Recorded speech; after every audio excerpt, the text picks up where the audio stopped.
Cuba siempre ha sido un misterio para el mundo. Por un lado, calles encantadoras, coches clásicos de los años 50, música que late en cada esquina y un pueblo acogedor. Por otro, colas para comprar comida, estanterías vacías, represión política y una economía que apenas se sostiene. Hoy, la isla está desguazada. Cualquiera que pasee por La Habana se topa con edificios derruidos, gente que lucha por sobrevivir y un futuro que parece cada vez más incierto. Y esta realidad no es una exageración. Aquí en el canal ya nos hemos acercado a cómo viven los cubanos en este escenario de pobreza y escasez en el vídeo. ¿Qué pasa en Cuba que asusta a cubanos y extranjeros? Así que, después de ver no dejes de echarle un vistazo y prepárate para una realidad que muchos no pueden ni imaginar. ¿Pero sabías que no siempre fue así? ¿Te has preguntado alguna vez cómo era Cuba antes de Fidel Castro? ¿Te has preguntado alguna vez cómo esta isla que un día fue sinónimo de riqueza y glamour acabó hundiéndose en la crisis y el aislamiento? Hoy vamos a adentrarnos en el pasado olvidado de Cuba y a desvelarte lo que nadie te cuenta de la época en la que la isla era uno de los lugares más lujosos del planeta. Cuba es la isla más grande del Caribe, con unos 110.000 kilómetros cuadrados y un emplazamiento que siempre ha despertado interés. Al fin y al cabo, está a solo 150 kilómetros de Florida, lo que la ha convertido en un punto estratégico y codiciado a lo largo de la historia. Pero no es solo la posición geográfica lo que llama la atención. El país está rodeado por el Océano Atlántico al norte y el Mar Caribe al sur, y posee un suelo fértil y un clima tropical que siempre han favorecido la producción de tabaco y caña de azúcar. Esto ha llenado los bolsillos de mucha gente y asegurado un flujo constante de riqueza durante años, especialmente en los lujosos casinos y hoteles de La Habana. Hoy, cuando se habla de Cuba, la imagen más común es la de un país estancado en el tiempo, con calles decadentes y una economía a trompicones.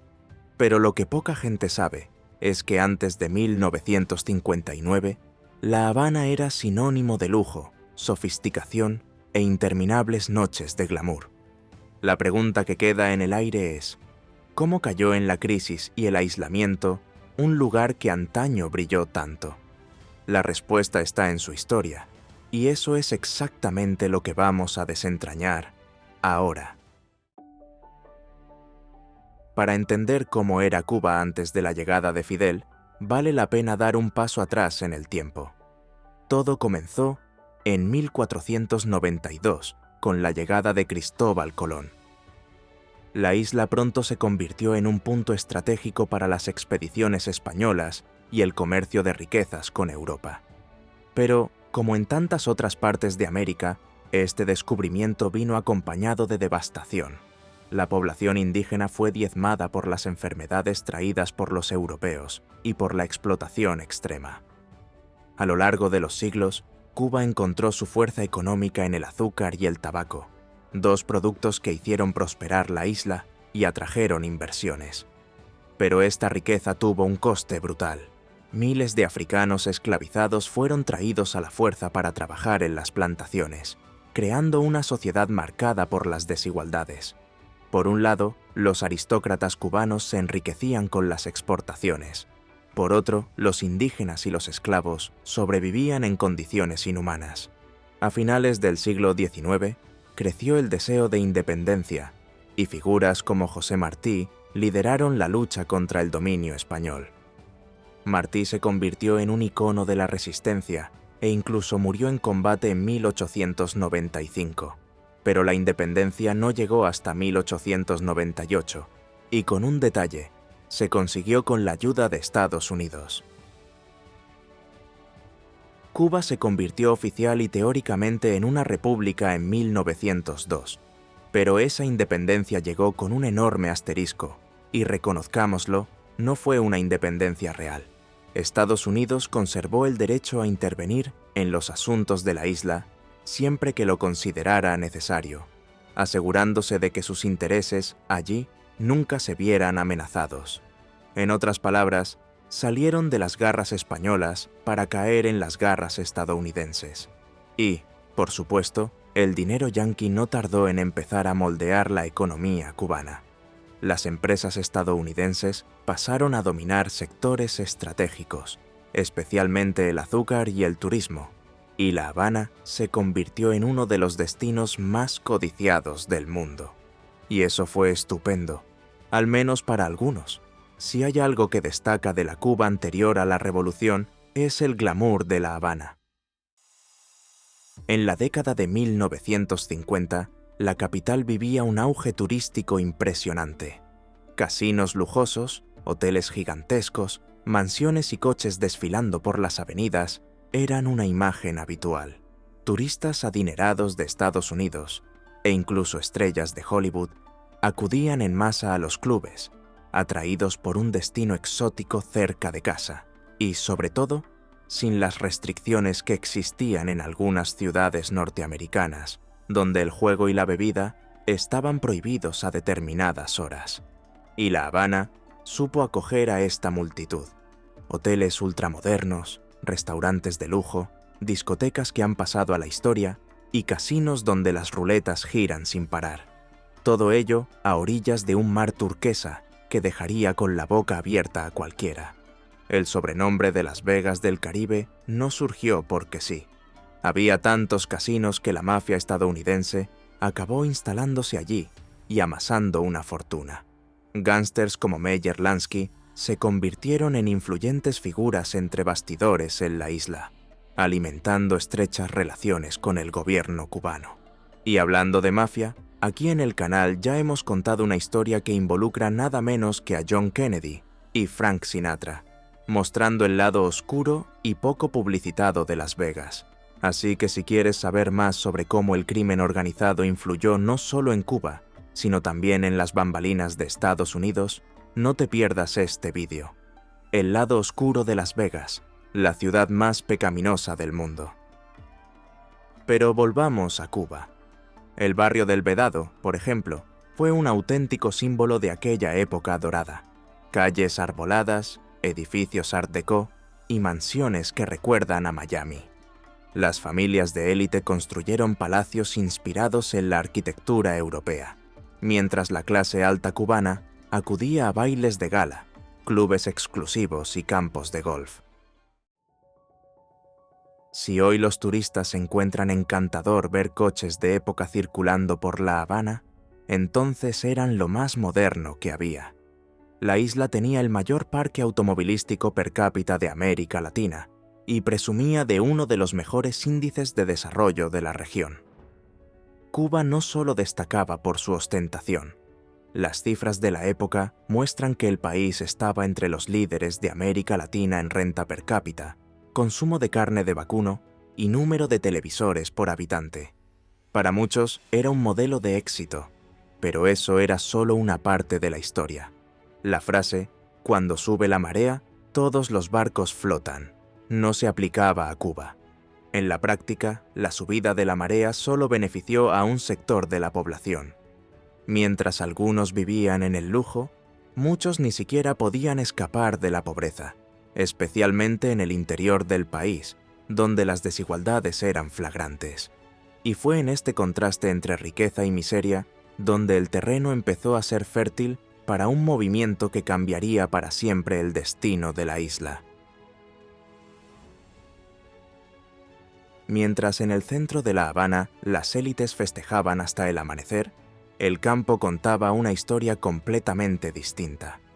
Muchas familias vivían en casas de madera, sin electricidad, agua potable ni acceso a servicios básicos, y dependían de la cosecha de caña de azúcar para llegar a fin de mes. El brillo de los casinos de La Habana contrastaba con los pueblos olvidados, donde los médicos y los maestros eran una rareza y la comida un lujo. Para hacerse una idea, el analfabetismo en las zonas urbanas no llegaba al 12%, pero en el campo superaba el 40%. La desigualdad era flagrante. En varias regiones, la mortalidad infantil era alarmante, y las mujeres embarazadas corrían grandes riesgos durante el parto, ya que no había hospitales cercanos ni instalaciones sanitarias mínimas. Lo más irónico, Cuba presumía de unas cifras de desarrollo impresionantes para la época, pero esto solo era cierto para los que estaban en el lado bueno de la moneda. La élite cubana y los empresarios extranjeros obtenían pingües beneficios mientras los campesinos permanecían estancados en la pobreza. Era un escenario de extremos, en el que la clase media urbana empezó a cuestionarse hasta qué punto era sostenible el modelo económico vigente. Después de todo, ¿cómo podía un país tener casinos millonarios y al mismo tiempo niños creciendo sin escuelas? Y no era solo la desigualdad lo que enfurecía a la población. La corrupción política alcanzaba niveles surrealistas. El gobierno era un centro de negocios para los que tenían dinero e influencia. Políticos, empresarios y mafiosos se repartían los beneficios de casinos y complejos turísticos, mientras el pueblo asistía impotente a la juerga de los poderosos. ¿El resultado? Un clima de creciente insatisfacción que tarde o temprano estallaría. Si hay un nombre que ha contribuido a crear el escenario actual, el de una Cuba en bancarrota, ese es Fulgencio Batista. Batista gobernó Cuba democráticamente en los años 40, pero en 1952 dio un golpe de Estado, anulando unas elecciones que podrían haber renovado la política del país. A partir de entonces, gobernó como dictador, apoyado por militares, empresarios y Estados Unidos, que veían en él un aliado fiable para sus intereses en la isla. Sin embargo, su permanencia en el poder vino acompañada de una carga explosiva de corrupción y autoritarismo. Batista y su entorno se enriquecieron absurdamente, mientras el pueblo seguía luchando, y los cubanos se dieron cuenta de ello.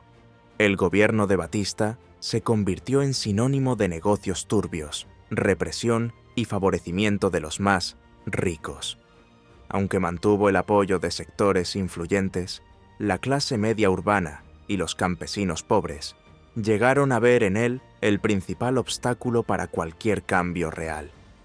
¿Y Estados Unidos? Hicieron la vista gorda. Al fin y al cabo, sus empresas se beneficiaban de la economía cubana, los casinos seguían ganando dinero y el turismo seguía creciendo. Pero entre bastidores, el descontento popular iba en aumento. En este contexto surgió un joven abogado, descontento llamado Fidel Castro. Fidel Castro era un joven abogado de clase media que se graduó en la Universidad de La Habana y pronto se hizo famoso por su oposición al gobierno de Batista. En 1953 dirigió el asalto al cuartel Moncada, que fracasó y le llevó a la cárcel. Allí se dio cuenta de que intentar cambiar Cuba dentro del marco de la legalidad no funcionaría. Tras cumplir parte de su condena, Fidel se exilió en México, donde comenzó a planear una revolución armada. Allí se unió a figuras que también se convertirían en símbolos de esta lucha, como el argentino Che Guevara y Camilo Cienfuegos. El grupo regresó a Cuba en 1956 a bordo del yate Granma y se refugió en las montañas de Sierra Maestra, donde comenzó la guerra de guerrillas contra el gobierno de Batista. Al principio, el grupo era pequeño y desorganizado, pero fue creciendo a medida que prometía justicia social, reforma agraria y lucha contra la corrupción. Y estas promesas encontraron eco entre los más pobres. Para muchos campesinos, aliarse con Fidel era una oportunidad de escapar de la pobreza. Mientras tanto, el gobierno de Batista intentaba contener la revuelta, pero su popularidad caía en picado. La oposición crecía incluso entre sectores urbanos que hasta entonces se habían mostrado indiferentes al problema. ¿Y Estados Unidos? Empezaron a preocuparse. Batista, que antes había sido útil, ya no era capaz de controlar la crisis y pasó a ser visto como un dictador brutal y anticuado. Los medios de comunicación empezaron a dar más espacio al movimiento guerrillero de Fidel. En Cuba, la televisión y la radio extremadamente desarrolladas para la época, ayudaron a difundir la narrativa de la revolución. El carisma de Fidel crecía con cada discurso, y entonces, en enero de 1959, Batista se dio cuenta de que ya no podía más. Huyó de Cuba. Una semana después, Fidel Castro entró triunfante en La Habana y fue recibido como un héroe. Cuando Fidel tomó el poder, la promesa era la de un gobierno democrático y estable. Pero la revolución pronto dio un giro inesperado. Fidel no solo se mantuvo en el poder, sino que creó un régimen de partido único en el que solo tenían cabida los que estaban de acuerdo con la revolución. Su lema lo decía todo. Dentro de la revolución, todo. Fuera de la revolución, nada. Y cualquiera que discrepara acababa exiliado, encarcelado o incluso fusilado. Los líderes que habían luchado a su lado fueron perseguidos y eliminados. Uno de los casos más emblemáticos fue el de Camilo Cienfuegos, desaparecido misteriosamente en 1959 en un accidente de aviación nunca aclarado. Otro ejemplo fue el de Huber Matos, uno de los comandantes de la revolución, detenido y condenado por discrepar del autoritarismo de Fidel. Pero nada es comparable al caso Ochoa, en 1989. El general Arnaldo Ochoa era uno de los líderes militares más respetados de Cuba, pero fue condenado y ejecutado acusado de participar en el tráfico de drogas. Muchos dicen que la verdadera intención de Fidel era eliminar a un rival político y librarse de las acusaciones que implicaban al gobierno cubano y al cartel de Medellín de Pablo Escobar. En otras palabras, al final no era tan diferente del dictador que le precedió, ¿verdad? Si la situación en Cuba ya era tensa, la lucha con Estados Unidos no hizo sino añadir más calor a la olla a presión. Fidel convirtió la isla en un estado comunista y se alió con la Unión Soviética, lo que enfureció profundamente al gobierno estadounidense. Pero lo cierto es que el propio Estados Unidos contribuyó a empujar a Cuba a los brazos de los soviéticos. Poco después de la revolución, Washington ya estaba molesto por la caída de Batista, su antiguo aliado. La situación empeoró cuando Fidel empezó a nacionalizar empresas y a aplicar reformas agrarias que chocaban con los intereses económicos estadounidenses en la isla. La respuesta estadounidense fue radical. En enero de 1991 rompieron oficialmente las relaciones diplomáticas con Cuba. Pero no se detuvieron ahí. En abril de ese mismo año, la CIA apoyó a un grupo de exiliados cubanos en un intento de invadir la isla y derrocar a Fidel. Este episodio se conoció como la invasión de Bahía de Cochinos. El plan: llegar por sorpresa, tomar puntos estratégicos y forzar un levantamiento interno contra Fidel. ¿Qué ocurrió? Un fiasco. El gobierno cubano conocía la operación de antemano, neutralizó a los invasores e incluso utilizó el ataque como propaganda para reforzar su propia autoridad. Fue un tiro en el pie para Estados Unidos y, a partir de entonces, las tensiones aumentaron aún más. Llegó la crisis de los misiles en 1962, cuando los soviéticos intentaron instalar armas nucleares en Cuba, prácticamente a las puertas de Estados Unidos. El mundo contuvo la respiración, pero al final un acuerdo secreto entre Washington y Moscú evitó lo peor. Aún así, Estados Unidos impuso un embargo económico que dura hasta hoy. A partir de entonces, Cuba quedó aislada de Occidente y pasó a depender totalmente de la Unión Soviética para sobrevivir. Mientras tanto, la CIA no se dio por vencida con Fidel. Hubo cientos de intentos de asesinato, desde el envenenamiento hasta la explosión de puros. Ninguno funcionó. Fidel no solo sobrevivió a todos ellos, sino que utilizó estos intentos para reforzar su discurso de resistencia contra el imperialismo. Pero había un grave problema. Toda la economía cubana estaba anclada en la ayuda soviética, y entonces llegó el golpe definitivo. En 1991, la Unión Soviética se derrumbó. Sin su principal socio comercial y sin apoyo financiero, Cuba entró en el llamado Período Especial, una de las peores crisis de la historia del país. Los alimentos empezaron a escasear, el petróleo prácticamente desapareció, los apagones se convirtieron en rutina y la población se enfrentó a años de extrema penuria. Fidel sobrevivió a esta fase crítica, pero Cuba nunca volvió a ser la misma. Décadas después, cuando se habla de la Cuba anterior a Fidel, lo cierto es que no existe una única versión de los hechos, y al final ambas partes tienen su parte de verdad. Si se pregunta a un exiliado cubano que vivió su juventud en La Habana, puede describir un mundo de glamour y sofisticación. Casinos abarrotados, coches americanos desfilando por el paseo marítimo, espectáculos de primera en el Tropicana y esa sensación de libertad personal. Ahora pregunte a un campesino que vivió en el interior de la isla. La historia será completamente distinta. Y es precisamente esta disparidad la que ayuda a explicar cómo Fidel y sus guerrilleros han ganado tanto apoyo en tan poco tiempo. Si el régimen fuera tan maravilloso para todos, sería difícil que una revolución ganara tanto impulso, ¿no? No hay un único culpable en esta historia, sino décadas de decisiones políticas, enfrentamientos internacionales y elecciones que han moldeado el destino de la isla. Y ahora dígame, ¿conocía toda esta historia? ¿Habías oído hablar de esta Cuba glamurosa y llena de contrastes antes de Fidel? Cuéntanos en los comentarios qué es lo que más te ha sorprendido. Si te ha gustado este viaje por el pasado de la isla, quédate con nosotros. Suscríbete a Bello Mundo, activa las notificaciones y sigue nuestras próximas exploraciones por destinos fascinantes y realidades impresionantes. Gracias por tu compañía y nos vemos en tu próxima aventura.